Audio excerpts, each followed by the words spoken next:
Hi, my name's Adam. Hello, my name's Joe. And we're going to be with you for the next couple of hours here on XFM, this kind of bleak Saturday afternoon. But we're going to brighten it up for you, right, Joe? It's a very good afternoon for staying inside and curling up and listening to us. Yeah, curling up, curling hair, just curling, you know. The sport. Any kind of curling is good as far as we're concerned. I've just seen that some of the prizes we're giving away on today's exciting show. We've got the return of Crap Commentary Corner, incidentally. That's our competition this week. That is exciting. And some of the prizes we're giving away are Joe Cornish. You're not giving away Joe Cornish. Oh, no. That's too good a prize. Okay. We're giving away copies of National Treasure starring Nicolas Cage, a film I haven't seen. I can't believe I bought that. Did you? All right, I bought it yesterday, and I'm so thick that I bought it on import, 'cause I didn't realise it was... Wow. And coming out in Britain. Paid about £500 for it, and I got... it's quite good. I started watching it last night, didn't finish. Yeah, it's not quite good. It's amazingly good. And it's available in the shops soon from what Disney Pictures presents. And it's wicked. Wow. It's got him and her and things. Nicolas Cage. And it's terrific. They try and steal the Declaration of Independence. Right. For reasons too exciting to reveal now. There we go. So we got those to give away. We're not sure which competition to give away. And plus we got a copy of, for some bizarre reason, Todd Browning's Freaks, which may just be some sort of subtle message from...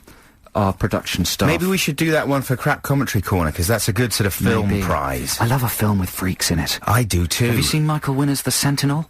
Yeah. Where the gates of hell are guarded by freaks. Are they real freaks in that one? Oh, they're real freaks. Yes, they are.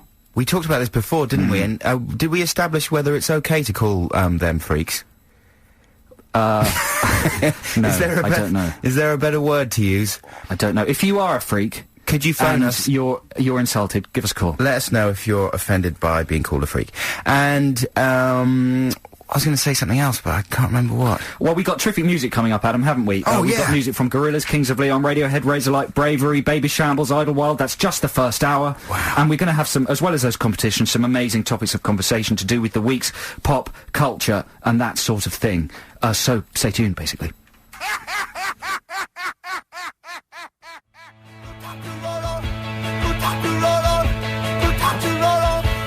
Don't touch the Rolos! Don't touch the Rolos! Don't touch the Rolos! That's I'm glad someone's made a song about that, because people are always nicking my Rolos. Hate it. Who was that? That was the Kings of Leon. Well done, Kings of Leon. I really like the Kings of Leon. And before that you heard Gorillaz. I really like Gorillaz. With Feel Good Incorporated, the Kings of Leon track was taken from their album, Aha Shake Heartbreak, and it was called King of the Rodeo. That's all the info. Well done, well done. Listen, I've got Saturday's a very popular shopping day. Many people listening have just come back from the shops, or be going to the shops, or maybe be on their way to the shops. That's a good factoid. Don't worry, it's going somewhere. Is it? Yeah. I was happy with that. So what's new in the shops? The main thing new in the shops is chip and pin. Chip and pin? Do you know about chip and pin? Are they like Ant and Dec? Just sort of more... Thankfully not, younger. No. It's an electronic method for paying for things, isn't it? You stick your Switch card in a little slot now. Yeah. Now, this has caused me problems, because I always feel very awkward at checkouts. I never know what to say to the person. Do you know what I mean? And that whole moment at the checkout is quite a socially awkward thing. Before chip and pin, there was plenty to do. There was swipe the card, rip the piece of paper off, pass the pen, find the pen, sign it with the pen, put the thing in the bag. There was plenty to be going on with to occupy you and the stranger that you're doing the transaction with. With chip and pin, it's just 2 minutes of silence. Awkward silence, and they stare around and chat to their workmates. Yeah, you just stick it in the thing and then you wait. They say, do you know your PIN? All that, well, they don't even usually do that. Now that everyone's learned how to do it, they don't even have to explain it anymore. Now all they have to do is stick the thing in the bag, and then you just sit there staring at each other. It's quick though, isn't it? Not quick enough, because of the time spent staring at the person. Well, you could chat, you could say, what's it like working here? Well, you don't always want to do that. Do you not empathise? Maybe someone out there empathises with it. It's made shopping slightly more awkward, incrementally more awkward. Well, it'd be nice to speak to a sales assistant whose job has been made hell by the awkward moments. Of chip and pin? Yeah, caused by the chip and the pin. Well, there we go. If there's anything you hear on today's show that you'd like to talk about watchdog style, you can call 0871 222 1049 or text us on 83XFM. You can email us, adamandjoe@xfm.co.uk as well. That's the end of my chip and pin rant. Well, that was good, man. Thanks. Can I just ask, just to clear up the chip and pin thing, is the pin always the same as your hole-in-the-wall pin? Yes. Yeah, so obviously you know your PIN. What's the big deal with not knowing your PIN? Well, sometimes if you use your Visa card, that you've always signed for. You know, I only know the PIN of my Switch card. Right. Not my Visa card. I can't believe you've still got a Switch card. Of course, well, it's not called Switch anymore, is it? It's called Maestro, or Mondeo, or Potato, or something, I don't know. I think Chip and Pin would be a good name for a double act, though, don't you reckon? Chip and Pin would be a brilliant name. Like a modern double act, You know, I'm going to see that, I bet, at the Edinburgh Festival this year. Yeah. When I'm there. Right. That's something to look forward to. Chip and Pin. Oh, now, should we talk about the BAFTAs a bit later, or are you not bothered? No, we'll talk about the BAFTAs. We should go for a record, though, maybe, because people who like music and hate us might be getting annoyed. I don't want to cater to those people. This is our 2 hours. Okay. But, no, you know, we'll compromise and, play some Radiohead. How about that? Well, this has got I'm going to talk over this because this is a slow fade in. Are you going to say anything worth saying? No. I wouldn't bother. Nutties. What about that? That's very good. Thank you.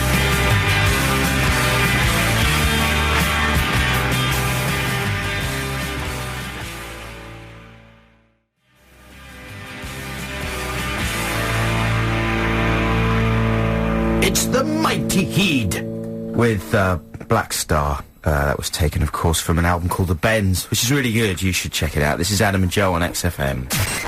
XFM. The extraordinary vocal stylings of Razorlight. With Somewhere Else before that, you heard Green Day with Boulevard of Broken Dreams. It's Adam and Joe here on XFM, and it's competition time.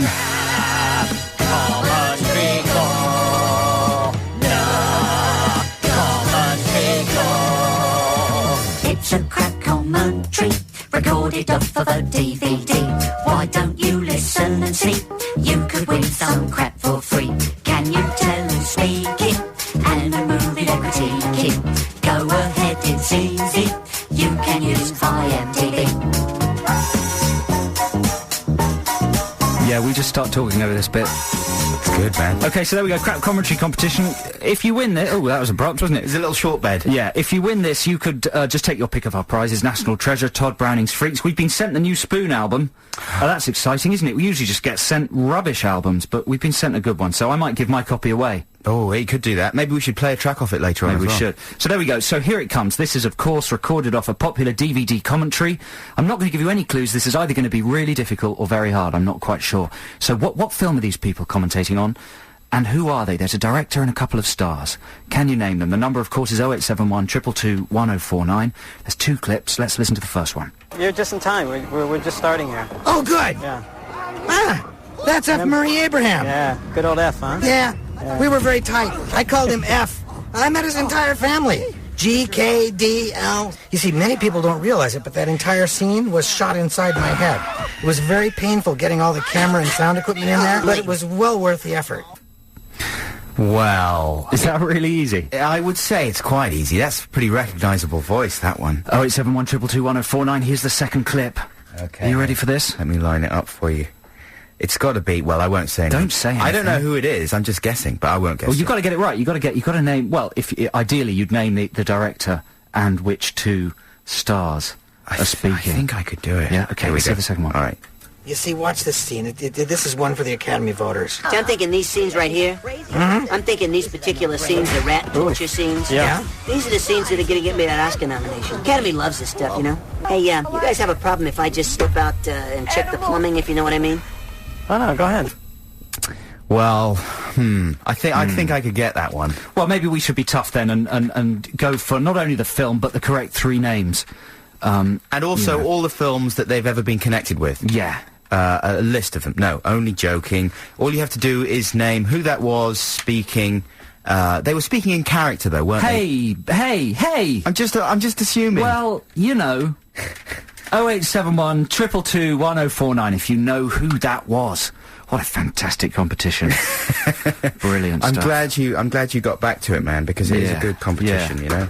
Hey, listen, the texts are going crazy with Chip and Pin comments. Really? Yeah. So we'll get back to that in a second. Are we going to have a record? Yeah, I thought I'd play a track from the Spoon album. Good idea. This is I Summon You.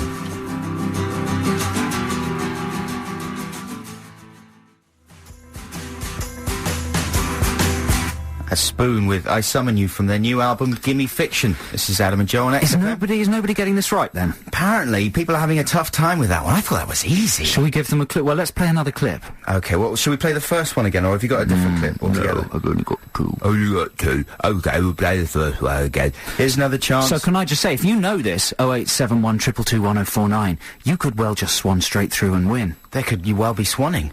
Listen. You're just in time. We're just starting here. Oh, good. Yeah. Ah, that's F. Murray Abraham. Yeah. Good old F, huh? Yeah, we were very tight. I called him F. I met his entire family. GKDL. You see, many people don't realize it, but that entire scene was shot inside my head. It was very painful getting all the camera and sound equipment in there, but it was well worth the effort. Speaking of painful, but well worth the effort, yeah. that must have been a tough commentary to sit through. Yes, indeed. If those were the best bits. Yeah, those were the best bits.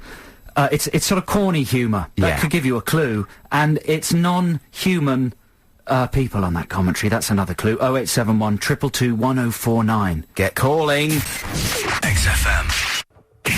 London's 104.9. This is XFM. It's Adam and Joe here on Saturday afternoon on XFM, and it's the exciting part of the Crap Commentary Corner competition in that we're going to establish now. That is the exciting part. Who has won? When someone wins. Yeah. So much more exciting than the competition and clip.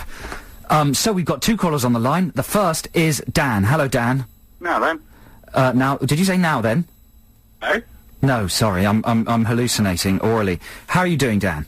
I'm alright, thank you. And yourself there? Well, I'm doing absolutely brilliantly. And we're very interested to know what you think it is, Dan. What do you think that clip was from? It was from Garden State. Right. Garden State. The film, yeah. Yeah, and do you know who was talking there? That was, Andrew, that was the guy, Andrew Largeman, and he was played by Zach Braff. Zach Braff. Zach Braff from Scrubs. And he kind of talks like this, does he? Zach Braff? Does he kind of talk like this? Like a kind of this? Like a kind of puppet? Is Garden State a puppet film? Is it? Not that I'm aware. No, Dan, you've been bad. You've been hurt yourself. That's a good wrong answer. We love a good wrong answer. That's such a good wrong answer. Do you want a copy of National Treasure? Oh, no, actually. No. God, no. Well done, sir. Thank you, Dan. Well done, Dan. Very You're a good to speak to you. very clever man in new and original ways. Can I just ask you finally, Dan, before we leave you, did you enjoy Garden State? It rocked. Okay, you're insane. Thanks so much for calling in, though, Dan. That was really enlightening. And we've got Gary on the line. Let's see if Gary's done any better with this one. Hey, Gary, how you doing? How you doing? I'm fine, thanks. Good, good. Now, who do you think was speaking in the clip we played earlier? Speaking, I think it was Gonzo and Rizzo the Rat. Yeah. What film do you think they were talking about? Muppets from Space. Yes. Yeah. You are correct, Gary. Have you seen Muppets from Space? I've got it on DVD. Yeah, but have you seen Muppets from Space? We've all got DVDs. Have you watched it, though? Yeah. Yeah. No, I should say my wife's got it, really, than me. Right. That's It's the old low. one, you know. It's not mine. It's What's her excuse? She's sad. Yeah. She must be. She married me. You know what? I was excited about Gary. Muppets from Space. I remember thinking, this is going to be the one. And it started off quite well, but then just didn't really go anywhere. Yeah, it's for kids. Muppets Christmas Carol is a good film. Muppets Christmas Carol is the classic Muppet movie, don't you reckon? I wouldn't say it was a good film, Come on, Joe Cornish. but it's certainly more entertaining than Muppets from Space. It's the only decent film Michael Caine's ever done. Well, yes, good point, Gary. I agree with that. Well, congratulations, Gary. What would you like, Freaks or National Treasure? I'll have the National Treasure, please. There we go. Congratulations. Thanks for calling. Thanks for listening, Gary. That's Yeah, the thanks. crap commentary competition for this week. Good job. Thank you very much for your calls, Dan and Gary. Hey, and you know, I should tell you that the director... Get this. What? You ready for this? Oh, yeah, who was the director? Tim Hill. Timmy Hill. Yeah. The big Tim Hill. The Timster. I thought it was, you know, Frank Oz's son. He's involved, but he's only doing the voices. I'm The sure wizard. directing puppets. He's had enough of it, I would imagine. Yeah, fair enough. There you go. Well, this is Adam and Joe, and this is The Bravery. Oh! Yeah, this is Adam and Joe on XFM, London's 104.9, also available to listen on the internet, if you're not in London. Or on your television. You can sit there in front of a blank screen. Brilliant. And watch it. I can't remember what channel it's on. Do you remember, Lila? On digital TV? What channel XFM is? was come on. Sky 864 NTL 293. Brilliant stuff. There we go. So this week we went what? I was going to say that was The Bravery with Fearless. Thank you. This week we went to the Adam and I went to the Hitchhiker's Guide to the Galaxy premiere and party, didn't we, Ad? Yeah, absolutely. Yeah, and it's a fantastic film. We highly recommend you see it. Very visually dense. I think I need to see it again because there was so much going on I couldn't take it all in at times. Yeah, there's loads of sort of hidden little Easter eggy type things. It's going to be a monstrously good DVD. Yeah. But at the and they had a fantastic party afterwards. They had, is it called the Space Hog? The Hog Pod. They had a big spaceship outside the venue. The venue was the Freemasons' Hall, which is this amazing Freemasonry church in London that's usually closed to the public. And they had this huge party there, and they had bits of the set from Hitchhikers there. They had Vogons around the place. All the waiters were dressed as Arthur Dent and aliens and stuff like that. And all the cast were there, apart from Mos Def, he didn't make it. But Sam Rockwell was there. Sam Rockwell was staggering around. Dashnell, Martin Freeman. I had a lovely talk to Martin Freeman's mum. Oh, yeah. I don't want to go into too much detail, because he's a private person. But she was a lovely woman, and is a lovely woman. Yeah. What a lovely woman. And she said whenever her and her husband feel a bit down, they just watch a whole lot of The Office. And I think she called it, Marty time. We have Marty time. And we just watch she just gets a box set of The Office and watches it and just thinks, that's my son. Wow. He's brilliant. That's amazing. Isn't that fantastic? That would be brilliant if you were a parent. Can you imagine? Unfortunately, that's a joy denied to our parents. I don't know. Because what are they going to do? Struggle through the Adam and Joe DVD? Yes. Yes, I Mine suppose. love it. Bucky time. Bucky and Bobo time. Corny time. But listen, anyway, Adam, I was talking about Adam, I was talking to Adam about the Hitchhiker's premiere, and he was complaining that he didn't get any photographer action on the carpet. Well, I wasn't complaining. I mean, it's a foregone conclusion. But, you know, I haven't been to a premiere in a long time, and I've also got quite a big beard at the moment, because I'm going to Edinburgh and doing this character. So there's a point to this. And I didn't get photographed. Yeah, what? Well, I just walked straight past. I even, I don't expect anything. And, but we've got an email here from a guy called Jeff Spicer, who's a photographer. He says, good afternoon, Adam and Joe. As a regular listener to your show, I'd like to thank you for making Saturdays an even more enjoyable day. However, on a professional note, I have to say that I was very disappointed when you failed to stop on the blue carpet when you arrived at the Hitchhiker's premiere this week. Despite the fact that it was more important for me to get a shot of Rebecca Lewis with her recently purchased silicone implants, I tried to get you to stop and be photographed by myself and my press photographer colleagues. Rory McGrath was quite happy to stop, and his beard is not as good as yours. He sent a picture of McGrath. There you go. So why are you so shy? Wow. I'm sure you'll mention the premiere on today's show. I'm waiting to hear your views on the film. Whatever you do, though, do not refer to the invited press photographers at the event as paparazzi. The paps are the underclass of photography who hang around outside West End nightclubs and who follow celebrities to the shops every day. Keep up the good work on Saturdays. Blah, blah, blah. That's nice, isn't it? Thanks, Jeff. Thanks, Jeff. That was an extremely coherent communique. Jeff was baying for some pap action. He wasn't baying. Do you know what? I thought I heard someone saying, Adam, as I went in. And my wife even tapped me on the shoulder and said, there you go, darling. Yeah. Someone said your name. Well, some people shouted Joe, but there were only about 2 of them. Yeah, and so I thought, well, that's not enough volume or demand. I just, because I got my fingers burnt once before, I think maybe at the Q Awards years ago, or something like that. Maybe at the Brits even. Do you remember we went into the Brits? And I thought I heard someone saying, Adam! And I sort of rushed out and went, yes, here I am! Take your photographs now! And no one wanted to. We haven't been on the telly for so long. It's like shouting for Hufty on the Word or something. But, Jeff, in future, why don't you just shout your name? Shout Jeff Spicer! And we'll run and then we'll react. Yeah, exactly. There we go. But, you have to make it much clearer than that. Adam Buxton, please come over here to have your photograph taken. That's the thing I need. Just make an appointment. Yeah. Just call us. Get our home numbers quite easily. We've got quite a lot of free time. Here is Pavement. Go back. Oh, it's fantastic. That's Gold Sounds from Pavement's album, Crooked Rain, Crooked Rain. This is Adam and Joe on XFM. Stick with us. We'll be back very shortly. XFM.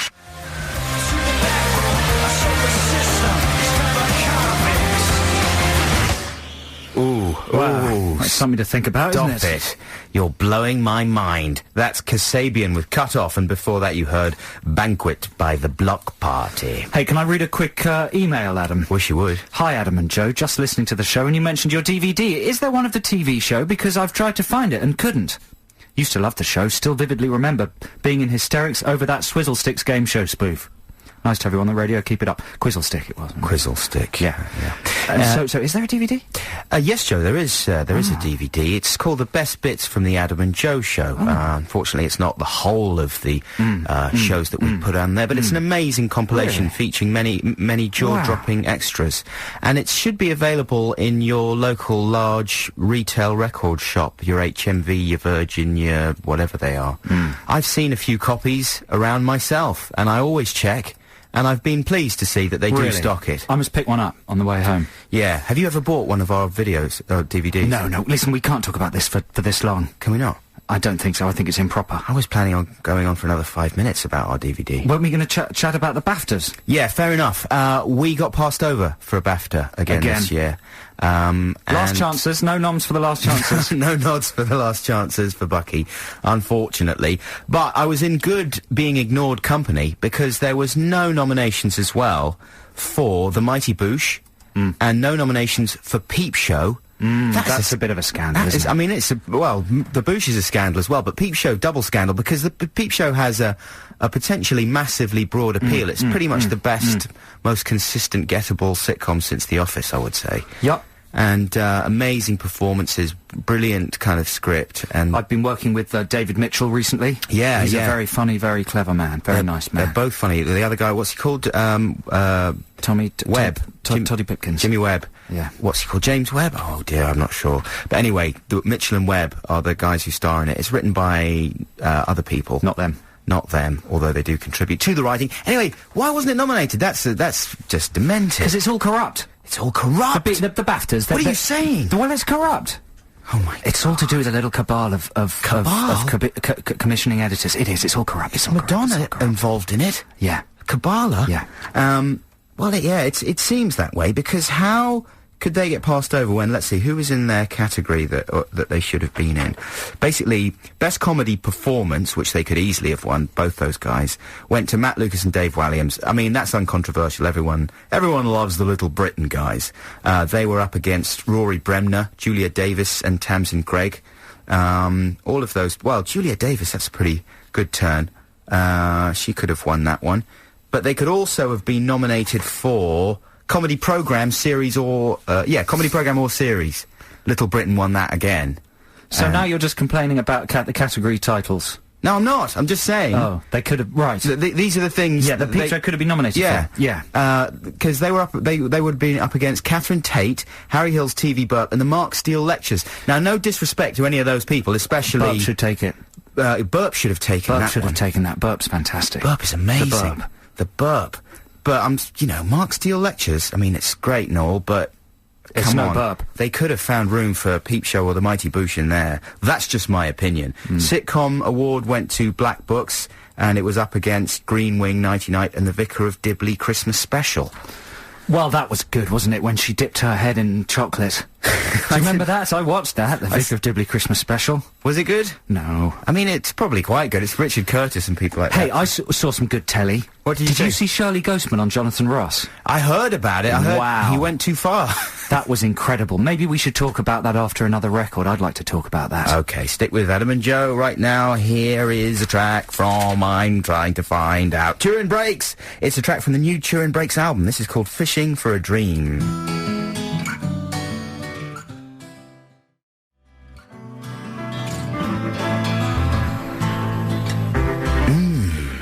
Balmy. That was very nice indeed. That was Turin Breaks and Fishing for a Dream. Fishing for a Dream. So, this is Adam and Joe on XFM. Shirley Ghostman on Jonathan Ross. I know it was on, I think it was the week before last, wasn't it? Or, the Friday before last. Yeah. I don't know if anybody out there saw it. Sure they did. If you didn't, Shirley Ghostman is a sort of spoof psychic character created by the very talented Mark Wotton. And he appeared on Jonathan Ross's chat show. The two other guests on the chat show were Nicole Kidman and David Schwimmer. Oh, yeah. So it was an unusual fit. A-list. For an unknown BBC Three comedian who, whether he's good or bad, is unknown by the general public. He's also... By the massive general... By the massive general public. Yeah. Certainly unknown by the studio audience. Sure. And it was an incredible bit of car crash telly. And, you know, if there's any justice, it'll pop up in top 10 cringeworthy TV moments for eternity.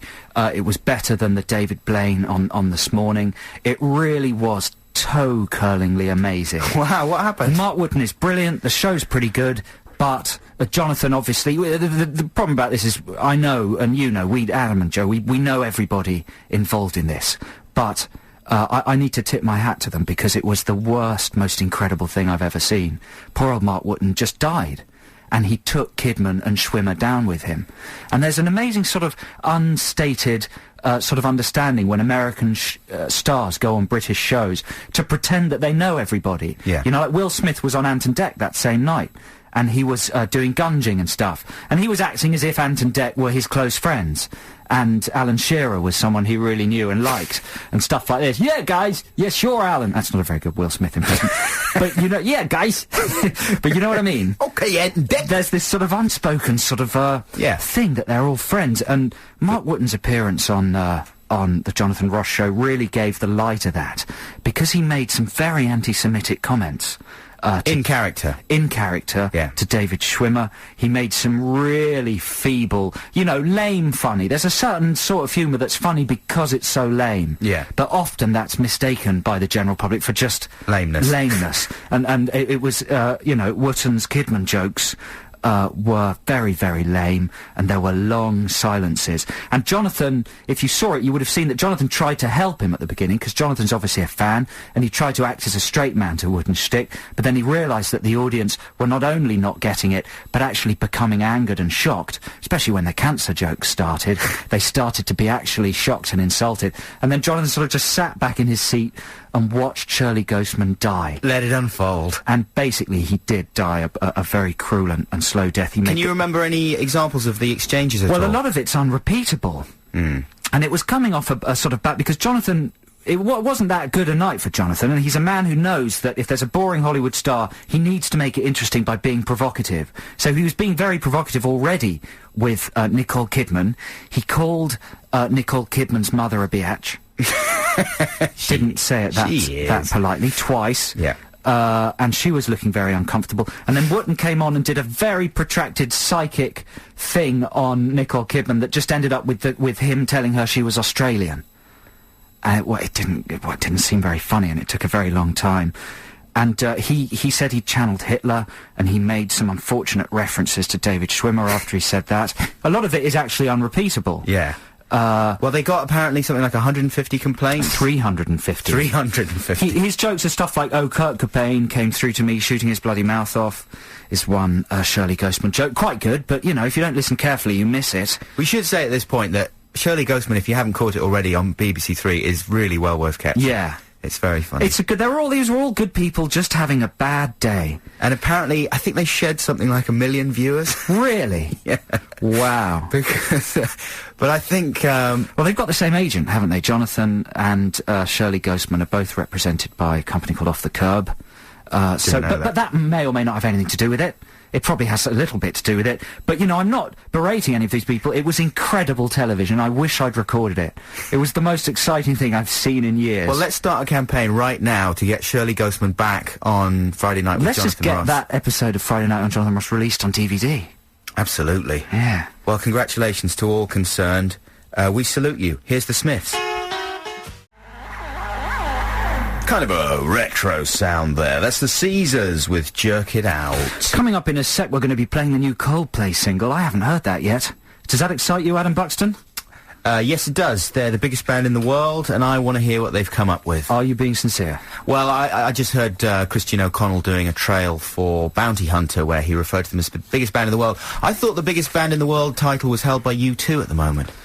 There's always about 4 or 5 bands who argue about being the biggest band in the world, or R.E.M., who's the other biggest band in the world? They don't argue amongst themselves, do they? They do, they have... Really? Yeah, fights. How terribly vain. Chris Martin always loses because he's a weed. Listen, if you listen to Sean Keaveney on Monday from 10 a.m, he'll be giving away copies of the Virgin Megastore Album of the Week, which is the Caesars Paper Tigers. Hey! Which we just played.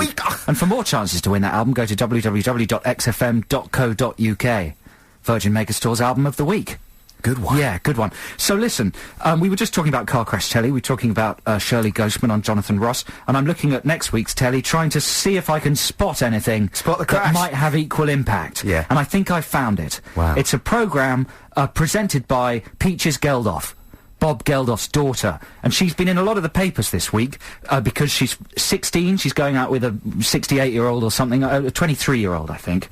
But she's sort of putting herself forward as the voice of teenage youth. And we were just talking about this while the records were playing, that if you're a sort of precocious teenager, it's amazingly easy to convince adults that what you say counts for all teenagers. How many times do you open up a paper and see a sort of, let's take the temperature of Britain's teenagers. And they think they can do that just by randomly gathering any 5 teenagers and writing down what they've got to say. And it's usually the sons or daughters of the journalists who work on the paper. Why? What's the point with that? And it seems to me that this Peaches Geldof programme is going to be very symptomatic of that trend. She's going to tell us all about what teenagers think about, how much sex they have, whether they take drugs, what they think of politics and music, and I think Peach's opinions will count for everybody in the country between the ages of 13 and 19. Well, she might be extra precocious, because usually if you listen to the opinions of most teenagers, all you get are the opinions of their parents, generally, in a kind of twisted, insane form. Or maybe they're all sorts of different opinions in teenagers. Maybe, maybe they're all quite different. I don't believe they are. I think they're all the same. They're all the same. They're all the same. They're all having sex at 13, taking drugs, disillusioned with politics. They all like Pete Doherty or Doherty, and they all think it's a good idea to misbehave. They're all like Peaches Geldof. She's a columnist for Elle Girl. Is she? Her latest assignment is to investigate the modern teenage state. She travels to Bolton, Wolverhampton and Brighton to meet fellow teens leading very different lives. Surely that's going to be a hilarious disaster. What time's that on, and what channel? Sky 1, 9 p.m. Do you get Sky? Yeah. What day? Monday. Monday. Maybe you could record that. Oh, I'll definitely record that, and we'll talk about that. Yeah. But I'd be interested. I'm a fan of Bobo Geldof. I keep calling him Geldof. Geldof. Gandalf. He's good, I think. I've got time for Geldof, so I'll be interested to see what Peaches has to say. Peaches. You can't. Let's not mock Peaches, because she's a teenager and unsteady. Well, you wait, man. Probably. Trixie Bell's going to be talking. Oh no, Trixie Bell is her. Peaches name? is the eldest one. I don't know. No, she's called Honeysuckle, Frou la la. No, it's Pixie. Pixie. Peaches. I don't know. Let's not mock their names. That's too easy. That's too easy, isn't it? Coming up in a bit, we got Ditties in the Dock. This week, shall we tell them what the theme is? Yeah. It's a Prince playoff. Prince off. A Prince off. A little purple ponce off. Oh, dirty. And can I just blow our own trumpets again a little bit more? Go on. I was just so excited, man. I was watching Ant and Dec's Saturday Night Takeaway last weekend. Yeah. And they had an item about football on it. And behind it, as a bed, was playing Adam and Joe's Footy song. No. The Footy song. Ball, footy. The highest rated programme on television. Yeah, football. And here's another thing. We'll get 60p for that. Can you confirm to me, I was watching this programme about, most excruciating children's TV moments ever or something. There seem to have been about 100 of those programmes. Anyway, they managed to find a couple of new ones, new little bits. I think it was on Channel 5 maybe last weekend or the one before. And there was one with, who was the band? It wasn't Matt Bianco.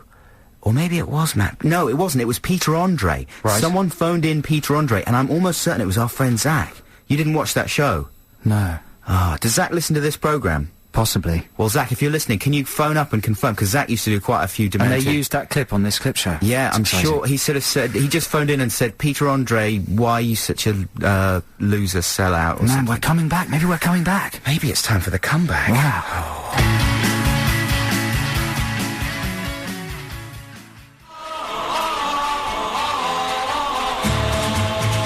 Time for Ditties in the Dock now. Now we got to make this pretty quick, Joe. But basically, it's a Prince off.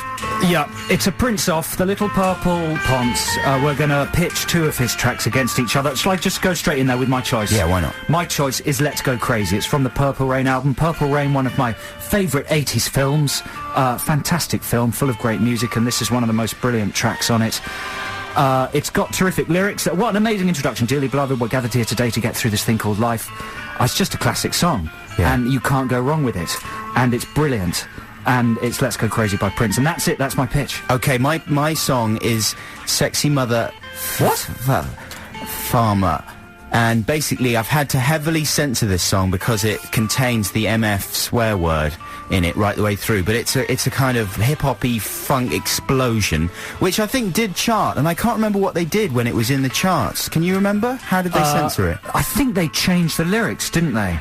I can't remember, but yeah, I think they just changed it. Instead of bleeping it, they changed it. Right. Well, what I've done is I've got my son Frank, who's like my personal swearing machine, well, this isn't fair now, is it? Well, you know, it's just a thing. You've embellished the track. I've embellished the track because out of necessity, out of legal necessity, I've had to make amends to the swearing police because otherwise we'd get fired.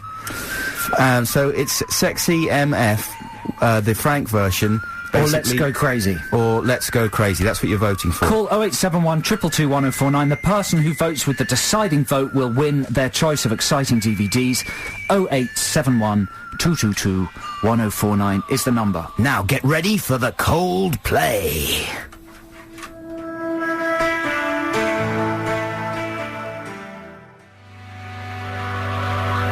Oh, can't you just envision the season's best goals being, you know, a montage of those with that record over them?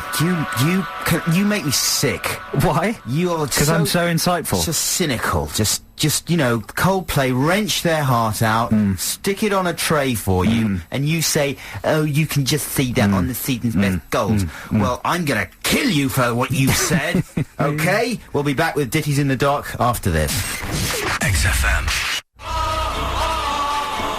Yes, this is the closing 11 minutes of the Adam and Joe radio show here on XFM. It's Ditties in the Dock time, and things aren't looking very good for Joe Cornish, because Adam, it's a Prince playoff. I chose Let's Go Crazy. Adam's chosen Sexy MF, and he's replaced the swearing with his child saying cute things. So it's just a foregone conclusion, isn't it? Even I want to hear the child saying cute things. Well, it's not a foregone conclusion because Let's Go Crazy is a kind of colossus of rock. Yeah, but it doesn't have and babies our fans saying sweet things. Yeah, but people sort of might want to hurt me for making my child say sweet things because it's sort of nauseating. Okay, well, let's see what happens. Let's go to the phone lines. Tally, hello, are you there? It's Sally, sorry. Well, why did you write Tally like Why that? did you Tally's do not that? even a human name. Have anyone ever met anybody called Tally? I have. Doctor Who has. Really? I think he Okay, has. hello, Sally. Hello, how you doing? Very, very well. Now, I presume you're voting for the baby? I'm voting for Sexy MF. Oh, Yes. But I would prefer it without the baby, because they just missed... no offence, but they just missed out the words and just left it blank with just the music bed underneath Did they? it. And you like a nice, forcefully sung swear word?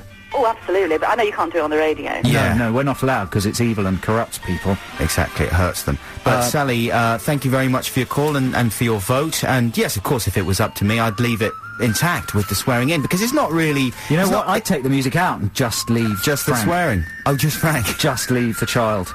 So thanks very much, Sally. Tally, thanks for calling, thanks for listening. Sorry we can't give you a prize, because we're only down to National Treasure and Todd Browning's Freaks, which we're going to have to save for the deciding call. So that's 1-0 to Buxton and his son. Fergus, hello, are you there? Good afternoon. How are you, Fergus? Very well, thank you. Yeah. Are you driving a car, Fergus? I am driving a car, yes. I'm hands-free, though. Hands-free? What, you're not even steering? No, Steady. I hope you're not endangering yourself or anyone else on the road, Fergus. Not at all. Okay, good. What are you going to vote for this afternoon? Let's Go Crazy. Fergus, on. well done. It's got to be a driving classic. You should stick it on right now, as soon as you hang up, Fergus. Yeah, get rid of Sexy MF. Yeah. What, even with Adam's child? Don't in keep it? going on about the child, because I'm trying to overdo it. you're you see. turning It's my people stealth against tactic. the child. Exactly. If I just talk about it too much, by the time we hear it, it'll be old news. 1-1. Thank you very much, Fergus. Thanks, Fergus. for calling. Good luck. Don't crash. Drive safely. Or die. Danesh, are you there? Hi, yeah, how's it going? Fine. Yeah. Dinesh, you've called us before, haven't you? I have, yeah, a few times. Have you won prizes from us? Yeah, I won one of your DVDs, actually. Did which is you? Very good, yeah. I like you- Star Wars stuff. Did you? That was a long time ago, so Dinesh... In we a haven't- galaxy far, far away. He hasn't won a prize for a while. No, I haven't. Okay, Dinesh, what are you voting for? Is it Sexy MF or Let's Go Crazy? I'm going to have to vote for Sexy MF. I have good teenage memories of the video. Yeah, it was a video was just a clip from the film, I think. No, Sexy MF. Yeah, Sexy MF. Oh, sorry. Yeah. I was deluded there. I thought you were voting for me. It's a good tactic. Denial. Do you remember can I just say one thing? Do you remember in Purple Rain, do you remember Prince's seduction technique? No. He gets Apollonia back to his flat, and he's got a recording of a woman crying played backwards. Wow. And that's how he turns her on. It's crying backwards. Sexy, isn't it? And she says yes. Then he bangs her from behind. Oh, you can't say that. Amanda, is it? Oh, no, we haven't finished with Dinesh. Thank you very much indeed for your call. It's 2-1 for Adam. 2-1 to Not me. looking good for Cornish. Amanda. Hi there. How you doing? I'm very well. How are you? Very good, thank you. What are you up to? I'm actually just about to go into Sainsbury's shopping. How exciting is my life? Are you going to have a chip and pin moment? Oh, yeah, possibly, yeah. You're going to have to think of something to say while you wait for the chip and pin to go through. Amanda, do you ever use the self-checkout at Sainsbury's? Oh, no, they drive me nuts. Do you not find it takes like 5 times as long? Well, because you always have to get... Which is exactly why I don't use it. Yeah. Unrecognised item in the bagging area. You have removed your bag. Go there. Every time I've used it, I've just had to call the cashier over. That's another show. That's for next week. So, Amanda, what are you going to vote for? I'm doing Let's Go Crazy. Yes! So this is very tense, isn't it? It's very tense. Amanda, thanks very much for your call. Have a good time in Sainsbury's. So, we're down to Reg. Hello, Reg. Hello, mate. How you doing, Reg? You realise the gravity of the situation. You are now going to cast the winning vote. I can feel the pressure. There's great pressure, and, you know, I don't know, you sound like quite a sort of gruff, manly man who maybe doesn't have time for the fipperies of little children saying silly words. I'm a bit of a grafter, yeah. Yeah? Oh, dear, it doesn't sound good. It could be looking good for Cornish. Reg, tell us what you're going to go for. It's got to be sexy, motherfucker. Oh, yes. Sexy. What did he say? I don't know. We sort of shouted over it. Well, that's very disappointing, Reg. You're not as manly as I thought you were. Reg, you have, however, won some prizes. Congratulations. You're getting a copy of Todd Browning's Freaks, which is a cinema classic, and National Treasure, which is a film with Nicolas Cage in it. And are you excited about that? Fantastic, yeah. Good one. Well, thanks so much for calling in, Reg. Thanks to everyone who called in today. Oh, well, that's it, man. You got... That's terrible. I've lost about 4 weeks in a row. I'm sorry about that. Oh, there's a text. Good. Was that the text noise? Cheer me up. Yeah. I didn't know there was a text noise. Yeah. Anyway, that's it. On my phone. It's Sexy MF, and is the winner this week. Thank you very much for listening. We'll be with you next week, and I love you. Bye! Bye!